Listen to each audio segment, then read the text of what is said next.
Thank you. I appreciate it. This is very nice. So that is the father of Nimrod, who was killed in the Second Lebanon War. The Second Lebanon, 2006. Can you read that? Yeah. It's named after Nimrod Segev, born 1977, killed 2006. Fourth generation in this Moshava, in this settlement, Rosh Pina, killed in the war of Lebanon, Second War of Lebanon. And there's a quote here from a poem. I will wait for you at the end of the evening. Touching, eh? Mm-hmm.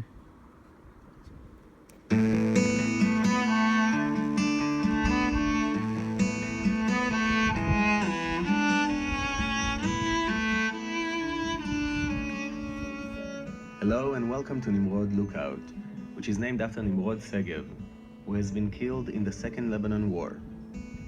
Nimrod, handsome, talented, full of charm, full of love. Nimrod joined the army in March 1996 and served in the Armored Corps. His regular service, like for every regular Israeli soldier, lasted 3 years. After that, he started his civil life, beginning a high-tech career in Microsoft Israel. It wasn't long before he was given an award for his work training and implementing a Microsoft Business Desktop deployment solution for customers and partners. Nimrod was called to his reserve duty in the army as a tank crew member 3 weeks after the Second Lebanon War had started. On August 9, 2006, an anti-tank missile hit his tank, which was providing cover to bulldozers that paved a new route near the Lebanese village of Aita Ashab. Nimrod and his tank crew members were all killed. Nimrod Lookout is located at the top of 503 meters above sea level, and from there spread out before us the magical landscapes of the north. At the foot of the mountain lies Korazim Height and the south part of the Hula Valley, and beyond, towering Golan Heights from the east and Mount Hermon from the north. Mount Canaan is on the western side of the valley. On its slopes, Rosh Pina is built, which is where we are now. Nimrod was born and raised here, in Rosh Pina. He loved his childhood here. He brought little Iris, his wife, to the Wadi, where he liked to stroll as a child, and proudly showed her the beauty of nature surrounding the village. Little Iris wrote, "People always say about the dead that they were the best in the world, but Nimrod was really the best in the world.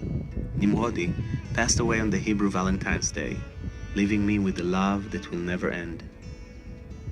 The Hula Valley and the ridges stretching ahead of us are part of the Great Rift Valley, the continuous geographic trench approximately 6,000 kilometers in length that runs from northern Syria to East Africa. The rift, which was formed some 25 million years ago, continues today at a speed of 1 centimeter per year. North of the Hula Valley rises the Hermon Ridge. Its highest peak is 2,814 meters above sea level. And to the south of Mount Hermon, as we look to the skyline, we see a series of hills that used to be active volcanoes. These hills may not be so active as volcanoes today, but were quite active as tank training sites for Nimrod and his friends in the armored forces. These hills are a great part of the Golan Heights, quite a short way from both the Syrian and the Lebanese border. To Ehud, the only brother of Nimrod, there were no borders, as he turned to mentalism and became one of the most famous mentalists throughout the world. He received the news of the death of his brother when he was on a tour in the resort town Cancun in Mexico. A mentalist is a magician who doesn't only do tricks, but can influence your mind too. "I am a magician," he said in his brother's funeral. "I make my audience gape. Israeli soldiers, the South Lebanon Army, United Nations representatives, American, Irish, Italian soldiers, people of all religions and of all colors, they all marvel and laugh. I make things disappear and reappear. But now I have neither words nor a magic wand to give me my brother, my beautiful brother Nimrod, back. The pain of today I cannot escape. All territories, given or returned, will not return the only brother I've had or will have, my other half, the closest person to me in the world, my older brother. We invite you to take a walk and explore the restored part of Rosh Bina, which first days were in 1878, when young yeshiva students group decided to leave the nearby city of Tzfat and establish a Jewish agricultural settlement. They lived in the margins of the Arab village of Jauni, bought land from the local Arabs and established Gei Oni. But after 3 years of suffering and starvation, the group disintegrated and most of them returned to Tzfat.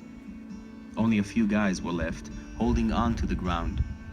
In 1882, a group of Chovevei Tzion, lovers of Zion, came here from Romania, headed by Rabbi David Shuv. They changed the name of the place and called it according to the Bible, where it says in the book of Psalms, "The stone which the builders refused has become the head of the corner." They too were not born farmers. Difficulties and tribulation awaited them too. In recent years, Rosh Bina has turned and caught a special place in the tourism map. Many visitors attend the guest rooms during their visit to the Galilee, and you too find yourselves walking the same paths the founder of Rosh Bina paved in 1882.